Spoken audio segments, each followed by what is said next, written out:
Viva la zombias! Viva la zombias! Ferme ta gueule, ok, d'accord.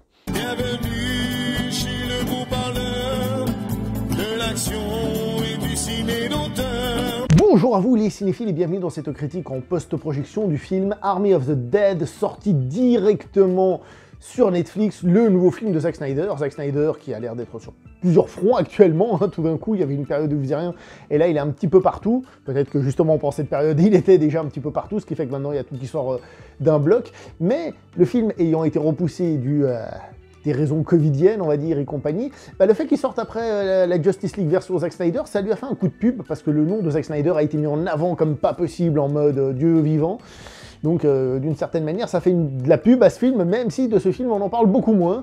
Comme quoi, les attentes et le niveau qu'on attend d'un réalisateur soi-disant génial, ça dépend surtout du sujet qu'il traite, hein, plus qu'autre chose, hein, ce que je vois. En tout cas, au niveau du grand public. Le film, à la base, devait être donc une suite à son film Dawn of the Dead, donc l'Armée des Morts. En français, l'Armée des Morts, Army of the Dead, mais pas en VO. Je me demande même s'ils n'ont pas fait exprès d'appeler ce film Army of the Dead, parce que si le film en France s'appelle l'Armée des Morts, ça veut peut-être dire que dans d'autres pays, ça arrive souvent, hein. Par exemple, en Europe, on prend une traduction un peu officielle et tout le monde reprend la même.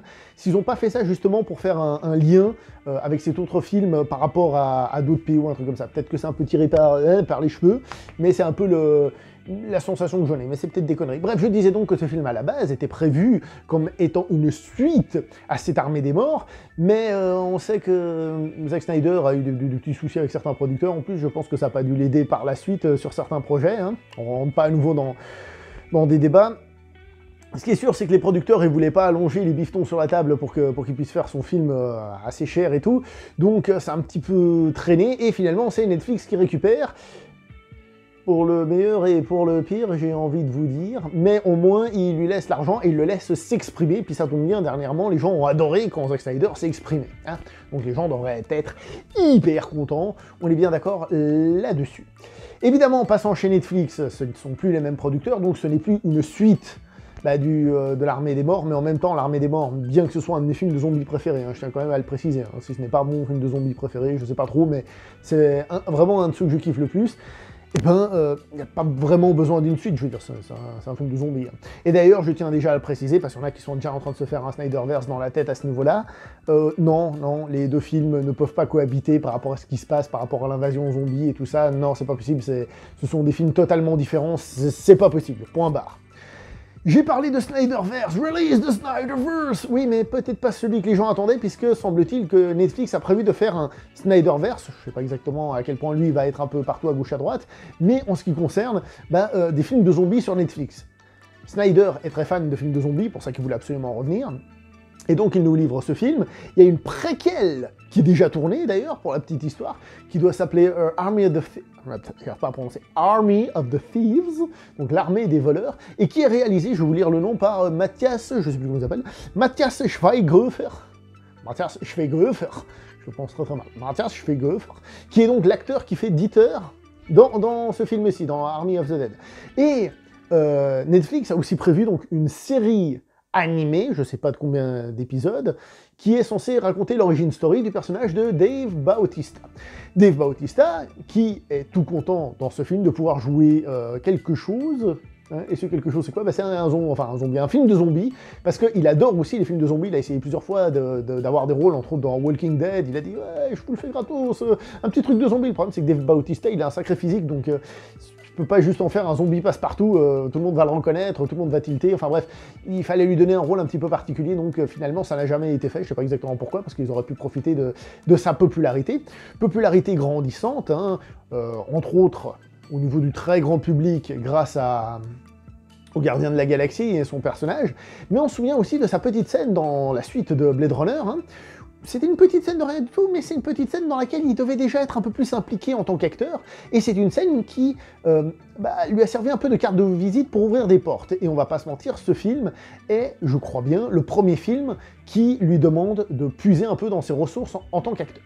Mais avant d'aller plus loin, un petit mot sur encore un personnage du casting, je vais vraiment pas vous faire tout le casting, il y en a trop. Il y avait un certain Chris D'Elia qui devait jouer un rôle, donc c'est un comique aux États-Unis, mais le monsieur a été accusé d'harcèlement et autres trucs, donc il a été coupé au montage. coupé au montage et remplacé par une actrice. C'est un acteur, c'est une actrice. D'ailleurs, c'est assez rigolo d'avoir un petit œil là-dessus quand on connaît la petite astuce. En tout cas, ce qui est sûr, c'est que le film avait déjà été tourné, donc, hein, il était même déjà en cours de montage, donc ils ont dû retourner. L'actrice a tourné pas mal de trucs toute seule sur fond vert. Je sais pas exactement si elle a été réintégrée sur certaines scènes, ou s'ils ont carrément retourné certains passages. Ça, j'en sais rien, je pense que c'était peut-être un peu cher, certaines reconstitutions, aucune idée.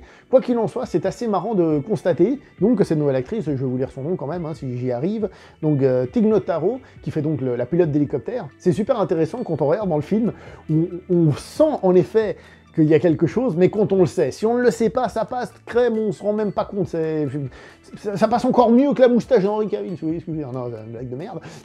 Tout ça pour dire qu'on le voit même pas. Franchement, voilà, il faut le savoir, avoir l'œil et trouver ça amusant, mais voilà. Donc on commence avec un film de zombies, et on va revenir sur les zombies, parce que zombies, infectés, je sais qu'il y en a qui sont très à cheval sur les termes, moi, voilà quoi.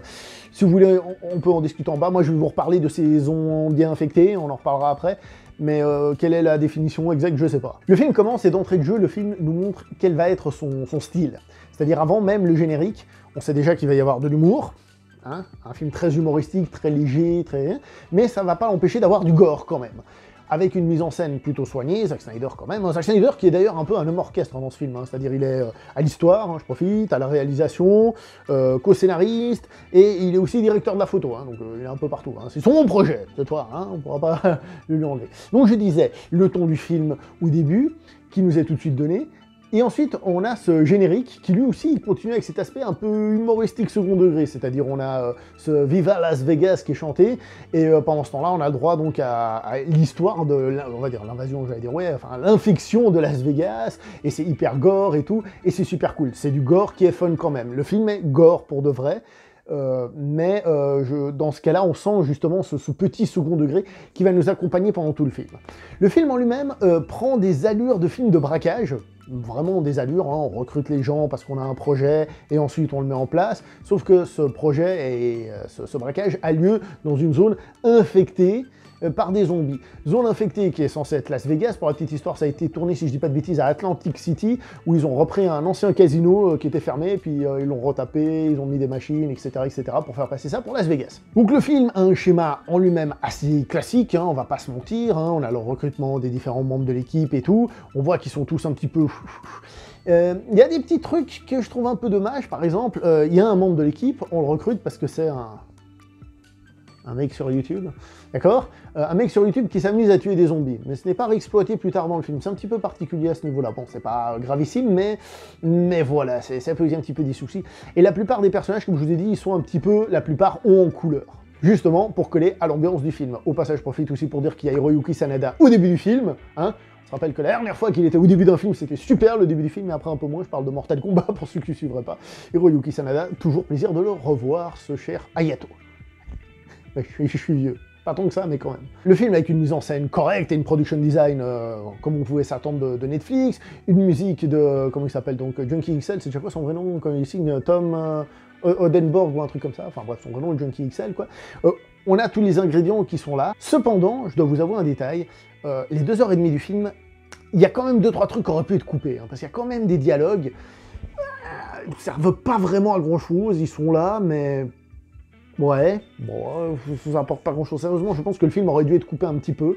Il aurait pu être plus court, plus condensé, plus efficace. Parce que quand on regarde bien l'histoire du film, attention, ne confondons pas l'histoire et le scénario. Hein. Le scénario, c'est les détails, qui dit quoi, comment, de quelle manière, etc. etc. Et l'histoire, on peut dire, c'est un peu le truc global. Mais quand on regarde l'histoire du film, honnêtement, bah bon, déjà, c'est un schéma très classique, mais surtout, il se passe pas grand chose en tant que tel, hein, c'est assez rapide. Et... si le scénario est assez bien fait pour qu'il se passe des choses intéressantes, il y a quand même des trucs un peu en trop. Un peu trop étirés, j'ai trouvé, c'est un petit peu dommage. Il y aurait dû avoir quelques trucs en moins, ça aurait permis à l'action d'être un peu plus resserrée, peut-être des dialogues plus percutants au niveau des informations qu'ils apportent, etc. Je prends toujours le même exemple, mais c'est que pour moi, c'est l'exemple ultime. Vous prenez le scénario de Terminator. Terminator, le film, le premier, il fait 1h45. En 1h45, on te raconte l'histoire du film, on te raconte le background dans le futur, on te raconte tout, blablabla, parce que les dialogues sont hyper percutants, chaque phrase a un but, a un sens. Et Je trouve que, bon, c'est quelque chose qui se perd en règle générale, mais dans ce film, ça se ressent. Ça se ressent qu'il y a des trucs qui auraient dû être simplifiés, un petit peu accélérés. Du coup, je suis obligé de vous parler un petit peu des zombies, puis ça fait partie du truc. En fait, on a des zombies très civilisés. Civilisés dans le sens où ils ont une civilisation. Mais pour de vrai, c'est-à-dire il y a des chefs, il y a des sous-fifres, ils se réunissent, limite ils discutent entre eux, etc. Alors c'est pas la première fois qu'on voit des choses comme ça dans ce genre de film, mais là ce sont vraiment des zombies qui sont très organisés, j'ai envie de dire en tant que tel. À tel point que le chef a une monture, il a un casque, et il lève un bâton vers le ciel en criant pour que les soldats attaquent. Hein. Je veux dire, certes, un côté bestial, un côté un peu stéréotype, enfin très stéréotype barbare, bestialité, barbare dans le sens vision romaine, vous voyez ce que je veux dire. Et oui, en effet, ils mordent des gens, et quand ils les mordent, ils deviennent aussi des communs, des infecto-zombies modernes, je sais pas comment appeler ça. Ok. C'est pas un crime, ça c'est plus une caractéristique, mais ça pourra déstabiliser déjà, bon évidemment ceux qui sont fans de zombies à l'ancienne très lents, mais aussi de ce côté masse, qui ne réfléchit pas, qui est agressif et tout. Là on est face à des zombies un petit peu particuliers. Comme le film, je vous ai dit, il avait beaucoup d'humour, il y a un côté très second degré, ce qui fait que le film ne se prend jamais totalement au sérieux en tant que tel.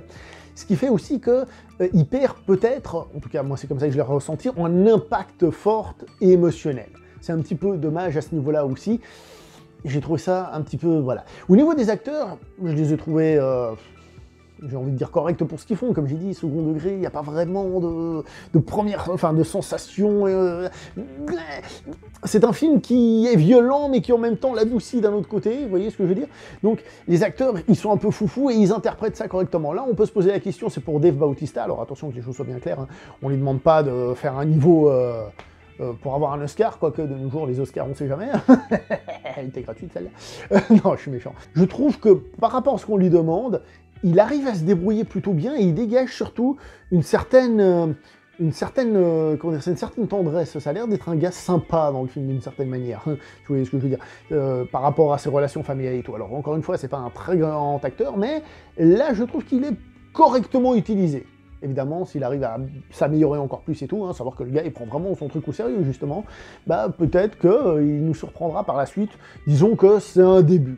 Et le problème que j'ai eu au total avec le film, c'est que je l'ai regardé, ok, et à la sortie du film, je me suis dit, bah en fait ce film c'est un film, c'est un film. Tu sens qu'il y a quelqu'un qui a envie de le faire derrière, qui a de la motivation, mais en même temps un peu, vous savez, cette sensation netflixienne qu'on a quand on regarde certains films, de se dire ok, c'est bien, mais il manque quelque chose, et voilà. Je suis sorti du film, je me suis dit, ok, c'est un film. Voilà. Ça veut rien dire, hein, mais c'est ce que je me suis dit. C'est correct. Voilà, mais ça aurait dû être mieux, beaucoup mieux. Ça aurait pu, mais j'aurais voulu qu'il soit beaucoup mieux. Pour ce qui est des zombies, comme je vous ai dit, très civilisés, limite les mecs, ils pourraient mettre de la musique une fois, puis se taper le délire de se refaire la chorégraphie de, de Thriller. J'abuse un peu.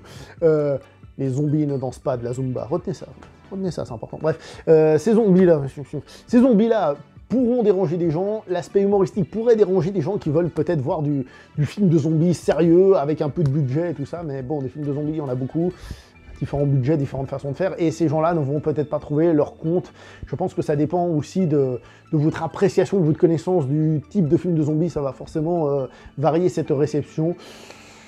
Dans l'absolu, je pense que le grand public va plutôt apprécier, mais je vois pas comment on pourrait crier au génie, honnêtement. Après, le film n'a pas le but qu'on crie au génie, mais même au génie du divertissement. Après, peut-être que je me trompe, je compte sur vous pour me le dire dans les commentaires si vous n'êtes pas d'accord, évidemment. Moi, je vais m'arrêter là pour cette vidéo. N'oubliez pas le like, le partage, l'abonnement, l'amour, la paix, la vérité, la cloche. Surtout la cloche, la paix, la vérité, l'amour, on s'en fout. Surtout l'abonnement, la cloche et le partage. Et le commentaire. Allez, portez-vous bien, ciao tout le monde.